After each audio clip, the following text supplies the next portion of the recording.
marka hore waan idin salaamay marka labaadna waxaan idin leeyahay waxaan idin kugu hambaleynayaa maalinta calanka waxaan idin leeyahay hambaliyo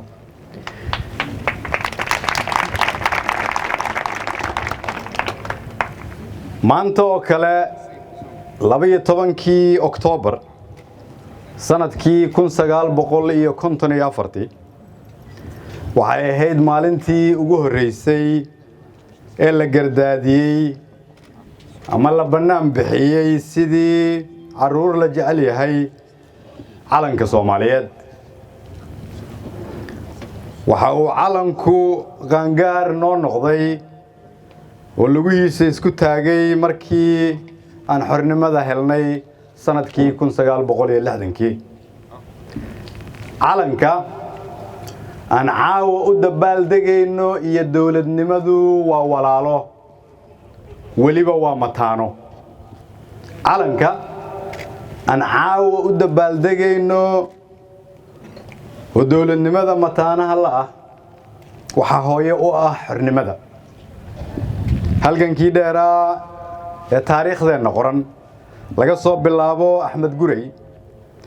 ujeedadiisu waxay ahayd inay Soomaaliya dawlad noqoto haddii marka aad maqasho ama taariikhda ka maqasho gobonnimo ama xornimo midnimo calan iyo hashi maandeeq intaba waxa loola jeedaa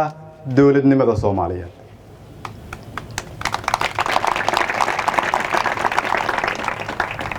calanku waa astaanta adduunyadu nagu taqaan ama nagu aqoonsatay waa astaanta ay adduunyadu ku aqbashay inaan nahay qaran jira oo madax bannaan inaan nahay dawlad inaan leenahay dad madax iyo dhul la aqoonsan yahay taas macnaheedu waxay tahay haddii dawladnimada la waayo calan jiri maayo xornimana jiri mayso midnimana jiri mayso calanka dawladnimada isaga dhalay laakiin dawladnimada ayaa lagu ilaaliyaa calanka waayo calanku dawlad la'aan ma jiri karo macnuhu waxay tahay marka calankaas iyo dawladnimada ayaa isku dhex jira calankaas aad u jeedaan oo quruxda badan ma ahan mara caadi ah macna weyn ayuu ku fadhiyaa waxa uu taagan yahay xornimadeena waxa kale uu taagan yahay midnimadeena Soomaalinimo wax kasta oo aan u baahanahay sida daraadeed waxay ku dhex jiraan oo ay tahay in laga dhex raadiyo dawladnimada sidaas daraadeed ayaa la rabaa inaan dareeno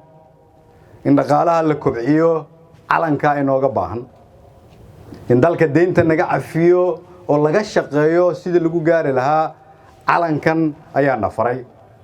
in shacabka loo helo adeeg caafimaad iyo waxbarasho tayo leh calanka ayaa nafaray in la dhiso ciidan tayeysan oo lagu ilaaliyo amniga iyo midnimada Soomaaliyeed calanka aan hor taaganahay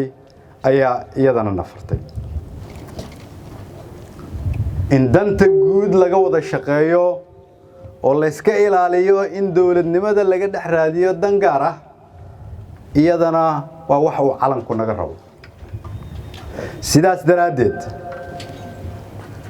ayaan caawa waxaan leeyahay qof walba oo Soomaaliyeed qof walba oo naga mid ah meel walba oo uu dalka ka joogo ama ay ka joogto mucaarad iyo muxaafid oo fursad u heshaa inuu qarankiisa matalo ama ay qarankeeda matasho waxaan taariikhda ku gali doonaa sida aan u ilaalino qarannimada madax bannaanida sida aan u ilaalino hantida qaranka ugana fogaano musuqmaasuqa sida aan u ilaalino midnimada sida aan u ilaalino xuduudaha badda hawada iyo dhulka Soomaaliyeed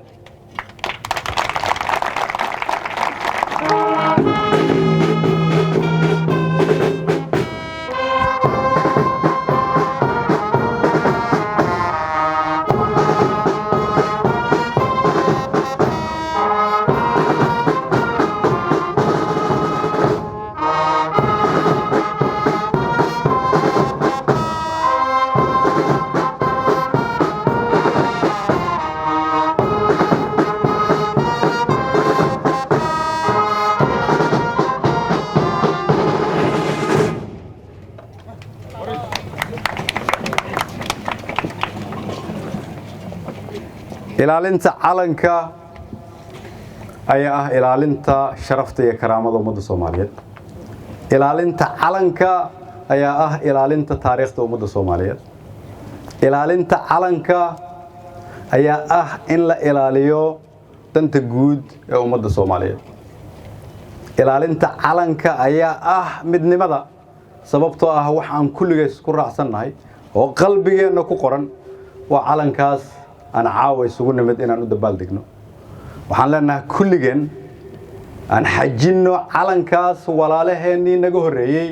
ay naf iyo maal ku soo bixiyeen dhiig u soo hureen si annaga oo ah kuwa hadda nool aan ugu soo gudbino kuwa naga dambeeya innagoo xor ah kuna nolol ka wanaagsan tan hadda aan joogno si aan ugu gudbino carruurteena hambaliyo waa mahadsantihiin